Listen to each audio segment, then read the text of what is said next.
Podcast bersama MTS Pancasila Pohir Gondang Mojokerto.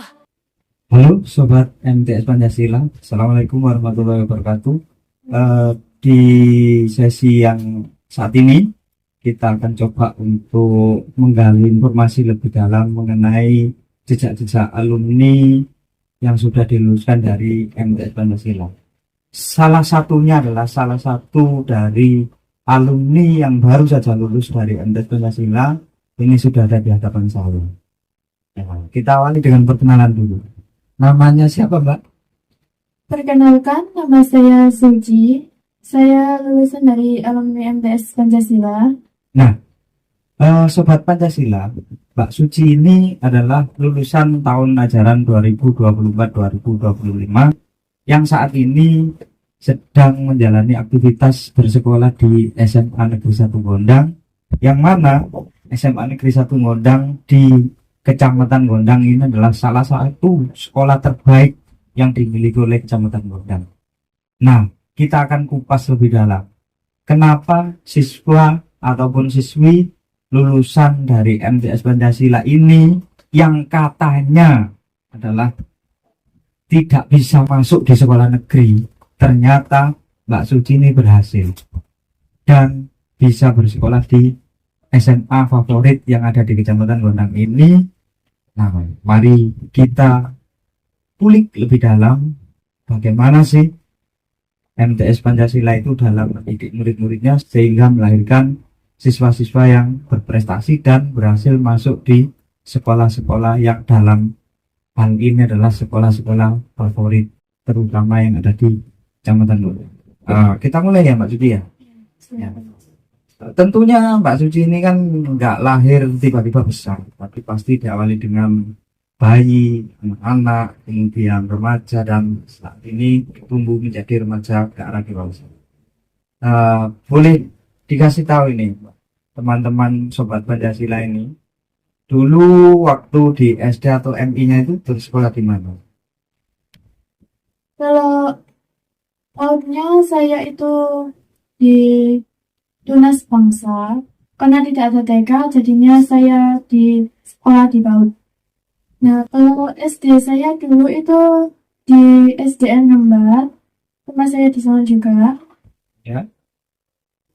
Setelah lulus dari SDN Lembat, kenapa Mbak Suci ini kok memilih ke MTS Pancasila? Padahal mungkin di luaran sana banyak tawaran-tawaran sekolah yang mungkin menurut penilaian orang-orang itu lebih berprestasi dari MTS Pancasila. Kenapa Mbak Suci kok memutuskan untuk saya masuk di Madrasah Tsanawiyah Pancasila? Kira-kira apa motivasinya saat itu? Kalau saya, motivasi saya itu karena guru saya di SD itu yang bernama Bu Vina. Bu Vina itu juga lulusan dari alumni MTS. Saya termotivasi karena katanya itu di MTS itu pengajaran akhlaknya itu sangat bagus dan pembentukan karakternya itu juga lumayan. Jadinya saya tertarik untuk sekolah di sini. Ya. Jadi begitu sahabat-sahabat ya. Yang pertama di MTS Pancasila itu tidak hanya diajarkan tentang akademik, tetapi kehidupan agama atau nilai-nilai keislamannya itu ditonjolkan. Sehingga lulusan dari MTS Pancasila itu tidak hanya cerdas, tapi juga memiliki akhlak yang baik. Nah, dengan demikian, anak-anak yang masuk ke MTS Pancasila, baik itu sumbernya dari SD ataupun dari MI, akan kita bimbing lebih dalam lagi mengenai pendidikan karakter, terutama akhlak-akhlak yang baik ini. Sehingga ketika lulus dari sini nanti, akan melahirkan anak yang cerdas dan juga memiliki sopan santun. Nah, ngomong-ngomong ini Mbak Suci ya, selama 3 tahun bersekolah di MTS Pancasila ini, kira-kira prestasi apa saja ya yang sudah diraih oleh Mbak Suci? Kalau prestasi sih saya nggak tahu ya, karena yang tahu itu guru saya. Iya, namanya juga sudah 3 tahun yang lalu ya di kelas 7, kemudian 2 tahun yang lalu di kelas 8, dan 1 tahun yang lalu di kelas 9. kalau tidak melihat atau membuka kembali nilai-nilai rapot, ya pasti lupa-lupa ingat. Cuman yang perlu Sobat Pancasila ketahui adalah Mbak Suci ini pada saat acara haflah akhir sana atau perayaan kelulusan itu mendapatkan kenang-kenangan sebagai siswa dengan nilai tertinggi yang ada di MTS Pancasila itu. Nah, mungkin ya, saya juga kurang tahu ini, nanti kita tanyakan kepada yang bersangkutan. Mungkin karena nilainya yang tinggi inilah yang kemudian memotivasi Mbak Suci ini untuk mendaftarkan diri di SMA Negeri 1 Ngondang. Seperti itu kira-kira. Iya, kurang lebihnya seperti itu. Ya. Kemudian ini kan sudah beberapa bulan ya. Di bulan Juli kemarin pendaftaran, kemudian pelaksanaan MPLS, sekarang ada di bulan Oktober, berarti sudah menjalani masa SMA ini bulan ketiga atau 2 bulan, sekarang menuju ke 3 bulan. Kira-kira apa yang sudah pernah diajarkan di MTS Pancasila ini berpengaruh atau memiliki dampak enggak pada saat mengikuti pelajaran-pelajaran yang ada di SMA Negeri 1 Ngondang?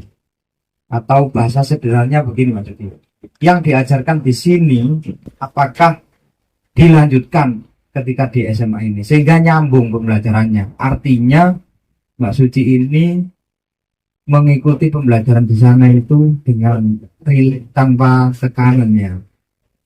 Bagaimana? Ada, terutama itu pelajaran agama. Di sana juga diajarin agama atau itu hafalan. Kadang kita hafalan di sana. Ya. Kalau pelajaran yang lain seperti PKN, bahasa Indonesia juga ada di sana, dilanjutin lagi yang ke tingkat yang lebih tinggi. Ya, berarti artinya adalah pelajaran yang disampaikan di MTS Pancasila ini nyambung dengan pelajaran yang ada di SMA, sehingga Mbak Suci ini tidak kesulitan ya untuk melaksanakan pembelajaran yang ada di SMA Negeri 1 Ngondang ya. Ya, Kira-kira nih di SMA itu satu kelas kan ada berapa ya? 32 satu kelasnya. 32 murid atau 40? 36 murid. Oh, 36 murid ya. Kalau dilihat rata-rata kecerdasannya ini atau mungkin nilai-nilainya lah, tentunya selama 3 bulan ini sudah pernah ada kan ulangan-ulangan itu. Nilai yang Mbak Suci dapatkan ini di bawah KKM atau mungkin pas KKM atau mungkin lebih tinggi dari KKM? Ada yang dapat lebih tinggi dari KKM, ada juga yang pas. Tapi tidak ada ya yang di bawah KKM. Tidak ada.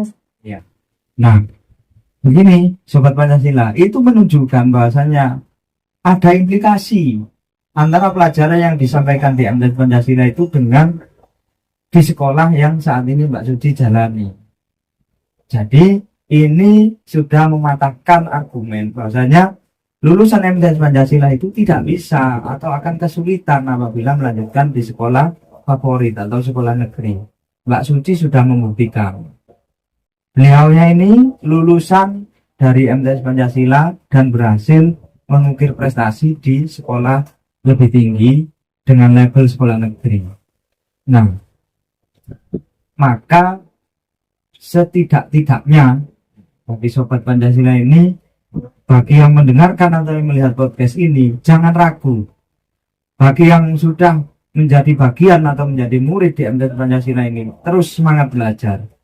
Dan bagi yang belum, artinya nanti di tahun pelajaran 2026-2027 kita akan membuka pendaftaran untuk siswa baru. Ayo kita serbu MTS Pancasila dengan berbagai macam prestasi. Ya, Mbak Suci ini hanya salah satu dari sekian anak-anak berprestasi yang lahir dari MTS Pancasila. Nanti kita di pertemuan berikutnya juga akan mewawancarai salah satu murid kita yang berhasil meraih juara 1 Olimpiade IPA tingkat Kabupaten Mojokerto. Ini juga prestasi yang luar biasa. Oke Mbak Suci, barangkali sebelum podcast ini kita akhiri, sebagai alumni yang dididik selama 3 tahun dan diluluskan dari MTS Pancasila, mungkin ada pesan dan kesan atau motivasi untuk adik-adik kelasnya, atau mungkin ada ucapan-ucapan untuk Bapak Ibu guru? Ada? Ada. Nah, silakan disampaikan melalui siaran podcast ini. Untuk Bapak Ibu guru dari alumni MTS Pancasila, terima kasih banyak telah mendidik saya dari kelas 7 sampai kelas 9. Nah, sekarang saya lulus dan sekolah di Semargo. Nah, untuk motivasinya buat adik-adik yang melihat saluran ini, saya hanya gini aja. Kalian terus saja belajar, nurut sama guru, belajar dengan semangat dan giat. Kalau Bapak Ibu guru nyuruh, dilaksanain aja. Itu baik untuk kalian juga. Itu aja sih pesan dan motivasi dari saya. Terima kasih. Oke, sebuah motivasi yang luar biasa ya. Jadi kata kuncinya adalah nurut dengan Bapak Ibu guru. Karena tidak ada satupun guru yang akan mengajarkan kejelekan bagi murid-muridnya. Oke, Sobat Pancasila, untuk sesi kali ini kita cukupkan. Terima kasih sudah berada di saluran ini, dan kita jumpa lagi di podcast berikutnya, tentunya dengan banyak prestasi dan banyak menampilkan tokoh-tokoh yang ada di Madrasah Tsanawiyah Pancasila ini. Sampai ketemu lagi di podcast berikutnya, dan terima kasih. Assalamualaikum warahmatullahi wabarakatuh.